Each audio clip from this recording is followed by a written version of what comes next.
அஸ்ஸலாமு அலைக்கும் வரஹ்மத்துல்லாஹி வபரகாத்துஹு. அல்லாஹு தஆலா ஆதம் அலைஹிஸ்ஸலாம் அவர்களை படைத்தான்.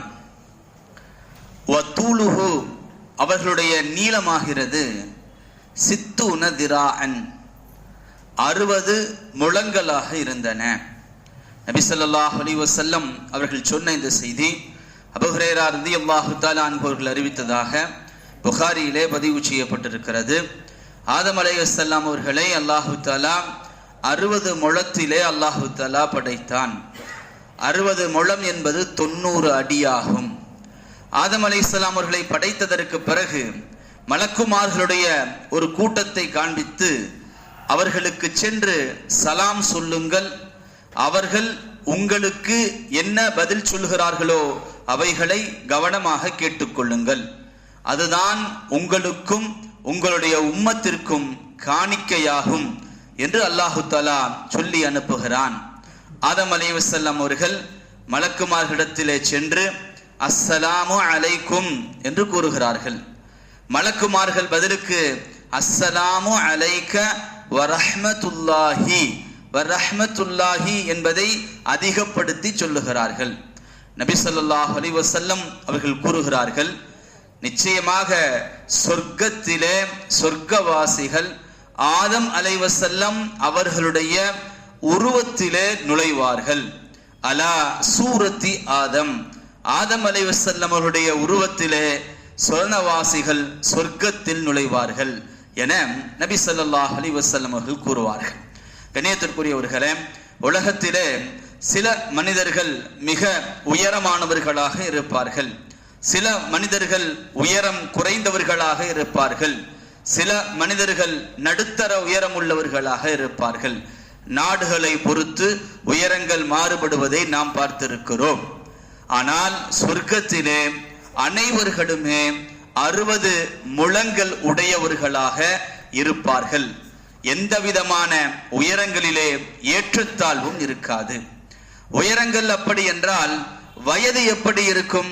நபி ஸல்லல்லாஹு அலைஹி வஸல்லம் அவர்கள் கூறுவார்கள், முஆத் இப்னு ஜபல் ரலியல்லாஹு தஆலா அன்ஹு அவர்கள் அறிவிப்பு செய்வார்கள். திருமதியிலே இந்த ஹதீஸ் பதிவு செய்யப்பட்டிருக்கிறது. யதுகுலூன அஹ்லல் ஜன்னதி அல் ஜன்னத, சுவனவாசிகள் சுவனத்திலே 33 வயதுடையவர்களாக நுழைவார்கள். ஆம், சுவனவாசிகள் அத்துணை பேர்களுடைய வயதும் 33ஆக இருக்கும். சிறு வயதிலே அவர் உலகத்திலே மரணித்திருந்தாலும் சரி, கடுமையான வயோதிகத்திலே அவர் மரணித்திருந்தாலும் சரி, சுவனத்திலே நுழைகின்ற பொழுது சுவனவாசிகளுக்கு 33 வயதாக இருக்கும். ஒரு வயது முதிர்ந்த மூதாட்டி நபி ஸல்லல்லாஹு அலைஹி வஸல்லம் இடத்திலே வந்து, திருமதியிலே இந்த ஹதீஸ் பதிவு செய்யப்பட்டிருக்கிறது, அனஸ் ரலியல்லாஹு தஆலா அவர்கள் அறிவிப்பு செய்வார்கள், யா ரசூலல்லாஹ், நான் சொர்க்கத்திற்கு செல்ல எனக்கு துஆ செய்யுங்கள் என்பார். நபி ஸல்லல்லாஹு அலைஹி வஸல்லம் அவர்கள் உடனே கிழவிகள் சுவனத்தில் நுழைய மாட்டார்கள் என்று சொல்லிவிடுகிறார்கள். அந்த மூதாட்டி அழுதவர்களாக திரும்பி சென்று கொண்டிருக்கையில் நபி ஸல்லல்லாஹு அலைஹி வஸல்லம் அவர்கள் கிழவிகளாக சுவனம் செல்ல மாட்டார்கள், அல்லாஹு தஆலா அவர்களை குமரிகளாக மாற்றி சுவனத்திற்குள் நுழைய வைப்பான். அல்லாஹ் குர்ஆனிலே இன்னா அன்ஷஅனாஹுன்ன இன்ஷாஅ, அவர்களை நாம் புதிய படைப்பாக நாம் படைப்போம். ஃபஜஅல்னாஹுன்ன அபுகாரா, அவர்களை கன்னி பெண்களாக நாம் ஆக்கிவிடுவோம். உருபன், கணவருக்கு மகிழ்ச்சி தரக்கூடியவர்களாக, அத்ராபா, ஒத்த வயதுடையவர்களாக நாம் அவர்களை ஆக்கிவிடுவோம் என்று குர்ஆனிலே அல்லாஹ் சொல்லுவான். ஆம், அனைவர்களும் ஒத்த வயதுடையவர்களாக ஆகிவிடுவார்கள். உம்மு சலமா ரலியல்லாஹு தஆலா அன்ஹா அவர்கள் நபி ஸல்லல்லாஹு அலைஹி வஸல்லம் அவர்களிடத்திலே உருபன் அத்ராபா என்றால் என்னவென்று எனக்கு விளக்குங்கள் என்று கேட்ட பொழுது நபி ஸல்லல்லாஹு அலைஹி வஸல்லம் அவர்கள் முடிகள் நிறைத்த, கண்கள் அசிங்கத்தை வெளிப்படுத்தக்கூடிய வயது முதிர்ந்த பெண்கள் சம்பந்தமாக இந்த திருவசனம் இறங்கியது. ஆம், அவர்கள் கியாமத்து நாளையில கன்னி பெண்களாக, கணவரை மகிழ்ச்சி படுத்தக்கூடியவர்களாக, கணவர்களை நேசிக்க கூடியவர்களாக ஒத்த வயதுடையவர்களாக அல்லாஹு தாலா மாற்றி விடுவான் என ரசூலுல்லாஹி ஸல்லல்லாஹு அலைஹி வஸல்லம் அவர்கள் கூறியிருக்கிறார்கள். கண்ணியத்திற்குரியவர்களே, ஆம், சுவனவாசிகள் அனைவர்களுடைய வயதும் ஒரே வயதாக இருக்கும். எத்தனை கோடி ஆண்டுகள் சுவனத்தில் வாழ்ந்தாலும் அவருடைய வயது கூடாது, ஒரே வயதானதாக இருக்கும். சுவனவாசிகள் ஜுருதம் முருதா, எந்த விதமான முடிகளும் இல்லாதவர்களாக சுவனத்திலே இருப்பார்கள். ஜுருது முருது என்று சொன்னால் தாடி மீசை இல்லாதவர்கள் என்பது பொருளாகும். ஆம், சுவனத்திலே யாருக்கும் தாடியும் இருக்காது, மீசையும் இருக்காது.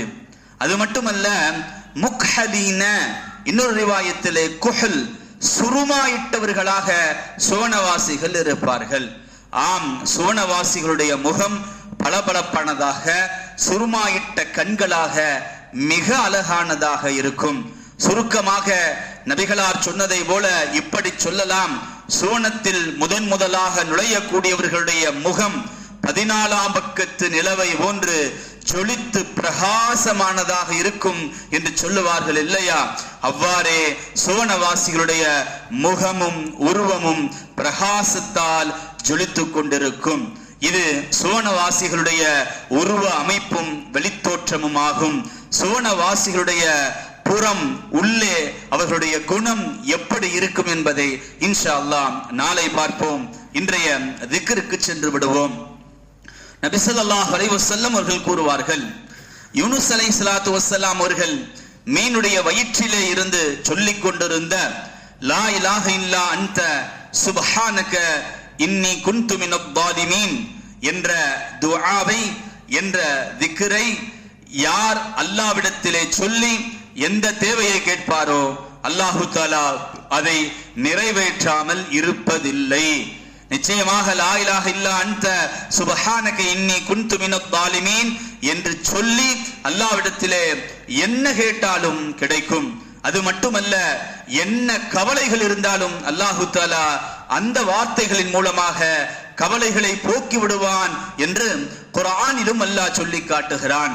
கண்ணியத்திற்குரியவர்களே, போர் மேகங்கள் சூழ்ந்திருக்கின்ற இந்த சமயத்திலே அல்லாஹு தஆலா அநீதத்தை அடியோடு அழித்துவிட வேண்டும் என்றும் நீதம் நிலை பெற வேண்டும் என்றும், யாரெல்லாம் இந்த போரினால் சிரமத்திற்கு உள்ளாகி இருக்கிறார்களோ அவர்கள் நிம்மதியாக இருக்க வேண்டும் என்றும் அல்லாஹ்விடத்திலே இந்த திக்ரை லா இலாஹ இல்லா அன்த சுப்ஹானக இன்னி குன்து மினல் ஸாலிமீன் என்ற திக்ரை நாளை முழுவதும் சொல்லி துஆ செய்து கொண்டே இருப்போம்.